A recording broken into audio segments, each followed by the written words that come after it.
This drawing, which is your plan, right? We're looking down at what we're calling a series of columns and floating planes.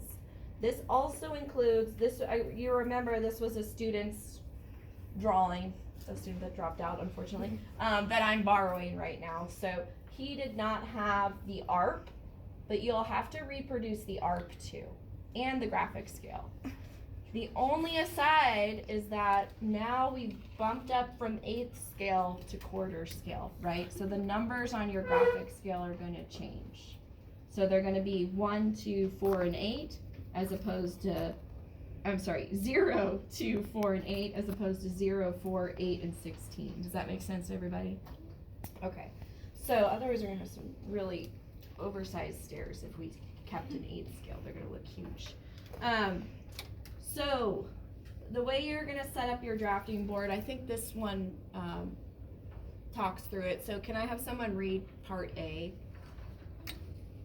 Students will set up their drafting and place their longitudinal section from assignment 2A. To the right of the longitudinal section, students will situate their cross-section from assignment 2A so that the ground planes align horizontally. So, I'm going to have to revise this from this past semester. What I'd like you to do instead is the same thing. The first line still goes. So you're going to have your plan with overlay trace, right? So you're going to basically reconstruct this drawing. And I want the longitudinal section to be aligned, right? So you can see here this plane that I'm seeing in elevation on this drawing is aligned here, right? And then you can see the construction lines for all of the let's say the vertical lines are all in alignment. So that is aligned. Where the discrepancy between what I have here and this is that on this I asked that the cross section, which is again the portrait one, the one that's in portrait orientation, the ground planes be aligned. I actually want you all to have it so that it's situated very much like you did when you were constructing this drawing from the get-go, okay? And if your drawing is on the opposite side, it's going to be just like this, except your section's going to be over here, okay? So I can work with those of you that are have that situation, which includes Kim, right? And some others, Colton, excuse me, Gavin, not you, but some others. That's kind of the overall layout. The other thing that the beginning description says that you're not going to do is you've already done the work of modifying this cross section to include the stair. So that's not incorporated in this portion of the work. It's just the plan.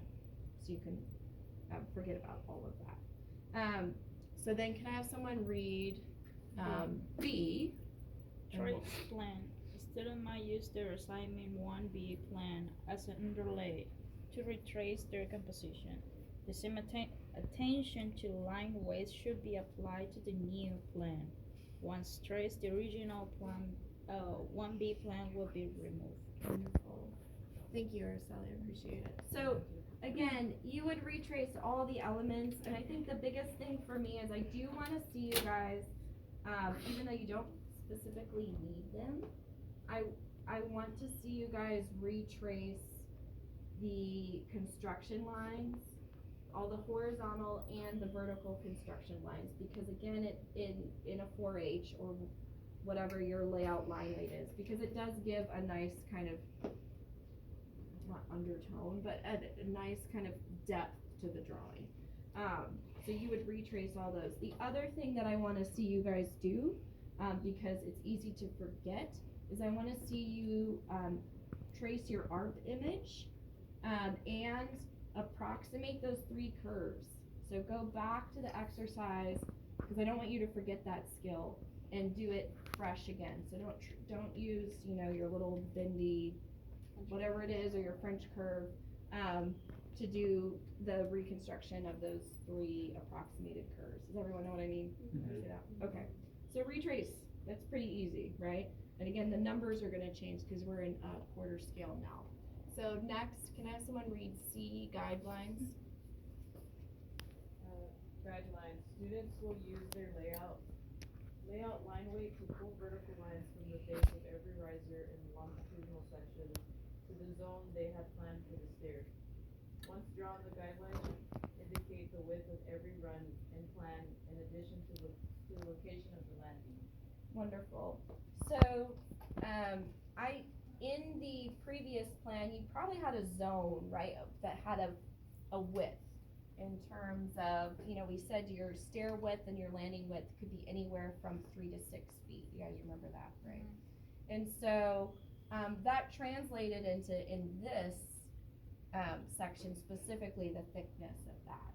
Now, I don't have the zone drawn on this drawing, but if you have your cross section lined up this way, I can coordinate it, right? So I know the width of this wall starts here, and then I know from that wall all the way to this point, I have this portion or flight of stairs.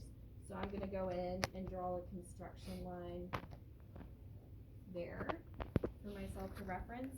And then I know that this other flight of stairs starts at that line, which I've just drawn, and then stops at that point. So I'm basically coordinating the drawings, right? So I've got those two.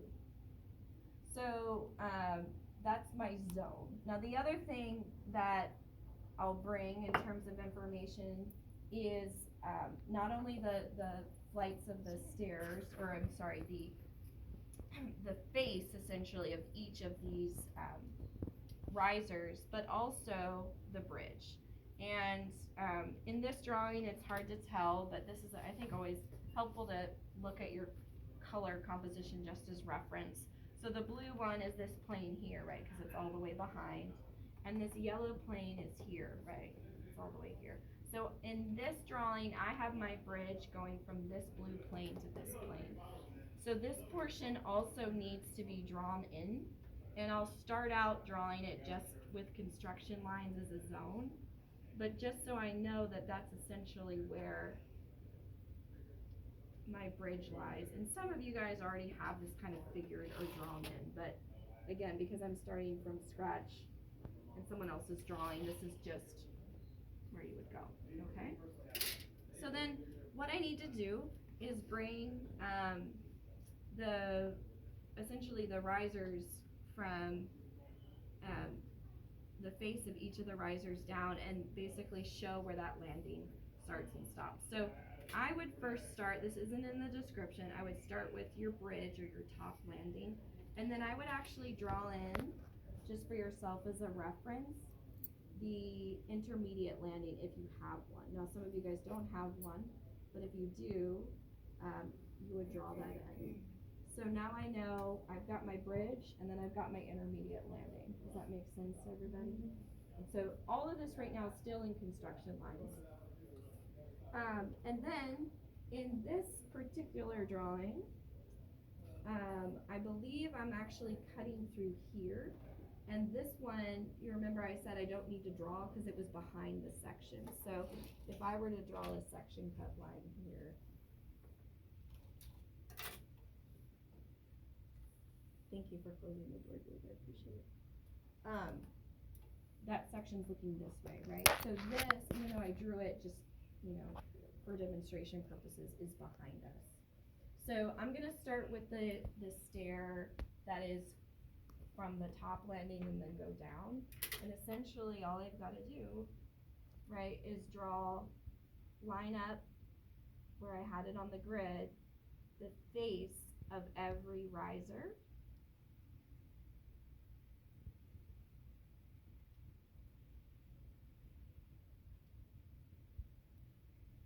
For the appropriate flight of stairs. So in this flight of stairs, I'm not gonna bring that line on this side because I'm working with this piece here. Does that make sense? Even though ultimately they should line up.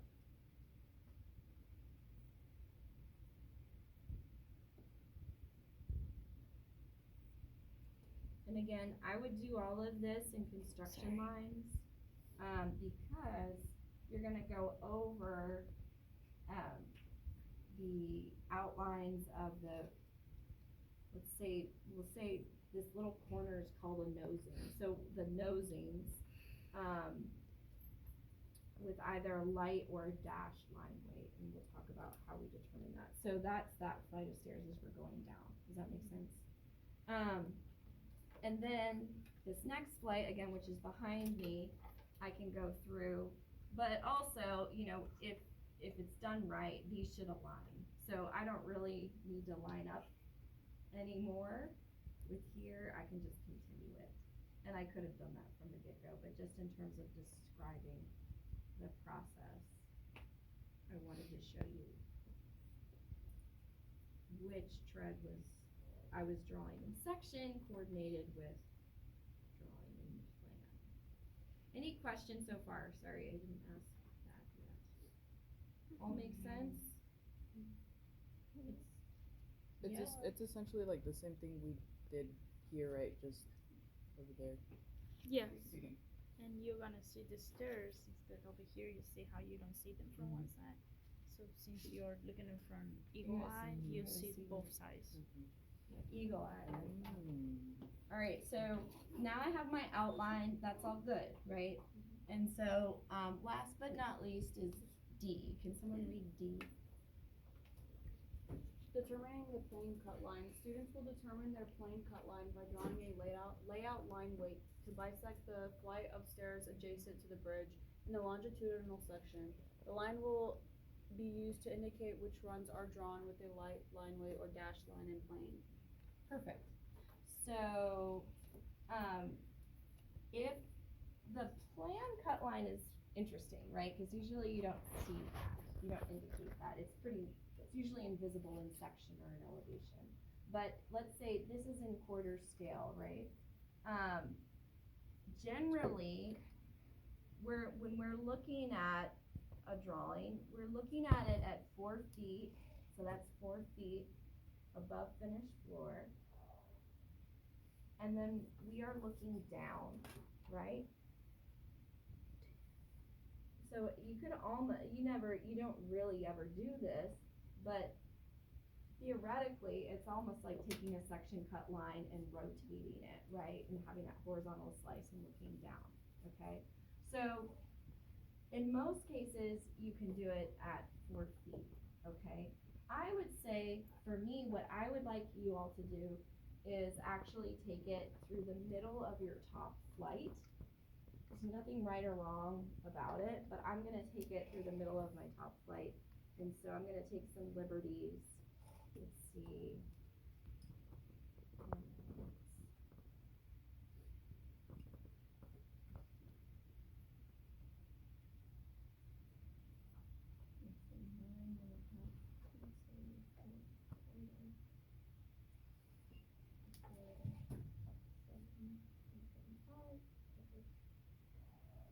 And so I'm gonna, for this particular view, I'm gonna say that my cut plane is right here, okay?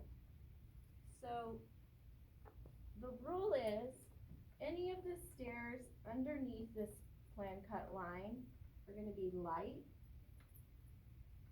okay? And anything above that is going to be dashed. Just like when we were over here, and this particular person didn't have this situation, but pretend that this red plane ended here, right? Remember when we were drawing our plan, and we said the plan cut line's right here, just arbitrarily determined it. Anything above it that wasn't being cut through is dashed. So it's the same thing, it's just with kind of a practical little element of a stair. Make sense? Okay, so what I'm gonna do is find where that line is. So that line is right, essentially at this tread right here. Looking down on that. And this is gonna be,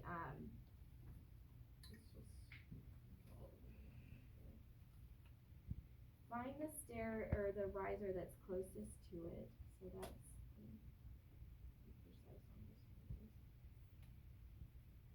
that's this one here. And you're gonna draw a 30-60 essentially through the middle of it. So just like that. And that is pretty standard convention for stopping and starting a stair. Cause if I were to actually cut through this, right, and if I were to treat this like a standard plan, what I would do is I would draw all of this as heavy line weight, cause I'm cutting through a monolithic stair, and I see this big black block in the middle of my stair. But we don't do that when we draw stairs. We have the convention of drawing this kind of angled line, and it can vary based off offices or whatever, but in general, if you draw an angled line like that, and then anything above it is dashed, and anything below it is light line weight, people will understand, okay?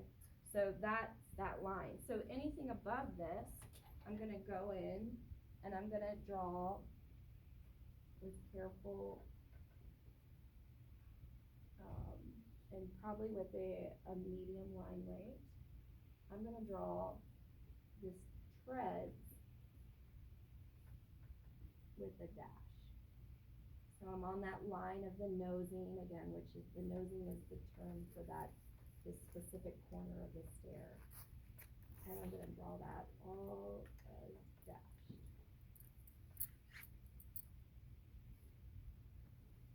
And then there too, I would have to go back and draw my bridge as dashed as well, because it is also above that plan cut line. Does that make sense to everybody? Just have a question. Yes. So you decided this line to be here and it's above the plane, but if we're doing it, can we put this line anywhere above the plane? Or is it supposed to be right here? It can be, so my suggestion, just for ease, so you're not drawing a bunch of dashed lines, is to put it mid-flight through your top stair and look down. Cause you'll see, I don't wanna say I'm making it easy for myself, but I only need to draw all of this is dashed and the bridge. If I took it from here, basically all the stairs up to here would be dashed. That'd be fine, you could do that if you wanted to. But I try to limit, cause dash lines can be, tricky in terms of keeping good craft and everything. I try to limit the amount of dash lines you have to do by kind of intentionally hitting that first flight of stairs through the middle. But you can take it wherever you would like them. You have good craft, so you wanna draw a lot of dash lines in. Okay? Does that make sense to everybody? So again, there's no right or wrong for that, but I will be asking like, okay, well, where was your plan cut line at what elevation, okay? And then last but not least, this kind of outline of this stair from this end will also be dashed. And I'm trying to be intentional about where that dash meets there. So that's all above, okay? And then from that point on, I'm looking down. So remember, again, imagine if this plane started here and we weren't cutting through it. The line, when you were drawing it in plan, the outline of that plane was light line weight. Some of you guys have that. So this is the same thing. Anything kind of below that plan cut line, which I determined, right, or you all will determine for yourselves, will be light. So then I'll go back and I will essentially retrace first the overall outline of this stair and its landing with, let's say, a medium light.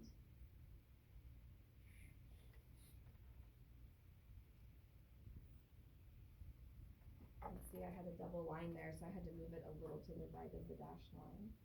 And then I'll go back and draw the treads with a light line weight. And again, I'm not changing my leads or doing any of that, but you all would be thinking through that as well. So any questions on the line weights or the mechanics? Right, in these sections, and it's just carrying the guidelines over. So designing a stair is a funny thing in that in most cases, you design and plan, and then the plan informs the section very often. But when you're designing a stair, because you're working with changes in vertical elevation, right? You actually have to draw in section, and then that section informs the plan. So it seems kind of, as an architect, it would seem counterintuitive to start with the section first in most cases. It's not always the case, but but definitely for stair design, that's one of those scenarios. Okay, so that is it. If you have, I'll finish that off, but if you have basically retraced this with the same care that you've done before, same line weighting applies, you're just adding the stair in. And you're using the longitudinal and potentially the cross section to inform that. The cross section for the widths of the flights of stairs, and the longitudinal for where those treads are. All right? And these vertical lines are we're drawing those, right? Yeah, Okay, yes, okay. yeah. These are all, Yeah. if you were to you would retrace all of that. You can really tell Is there because you any- have Yeah, it is. Are all the columns gonna be the same line weight? Okay. All the line weights will match the same. And Okay. the columns, no matter where I move my cut plane, those columns are gonna be cut through. What might change, especially if your cut plane moves lower, is where how the treatment of these planes would occur. Okay. So if my cut plane was here, but originally it was up here, this at first, if I did take this scenario, let's say I took this cut plane, I know that this plane is actually above that, it's not being cut through. Yeah. So I'd have to draw this dashed as well Okay. in that scenario. Okay? That makes sense. And then your cut plane's at the bottom of this diagonal line. Yes, so it's cutting, so what, it probably didn't register, but usually when we cut through elements, like let's just say there's a wall right here, okay?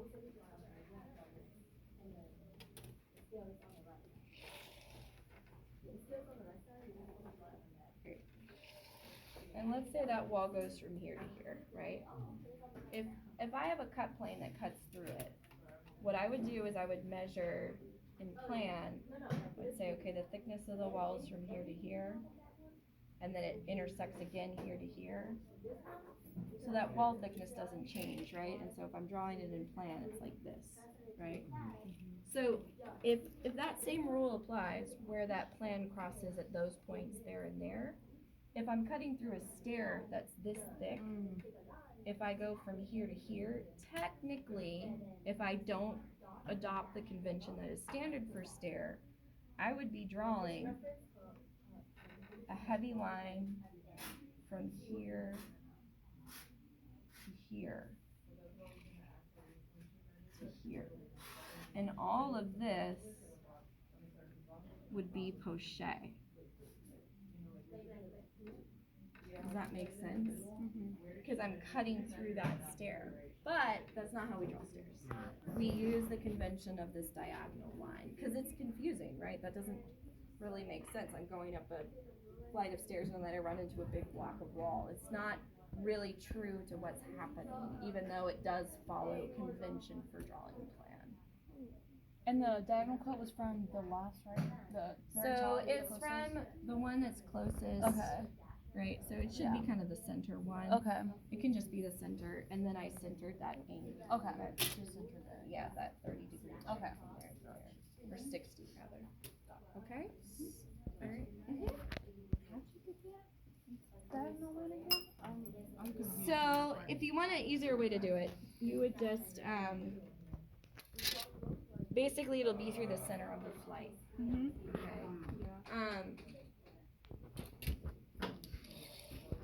But where you're, let's just say I move down and what's the closest tread to me? Okay, so it's that one. So then from there, I found the edge of it is there. and the other edge is there. Mm-hmm. And so then I found that's this riser in plan, and then I just kind of centered a diagonal on it. So let's say I made my plan cut line like right here, and then I'm looking down, right?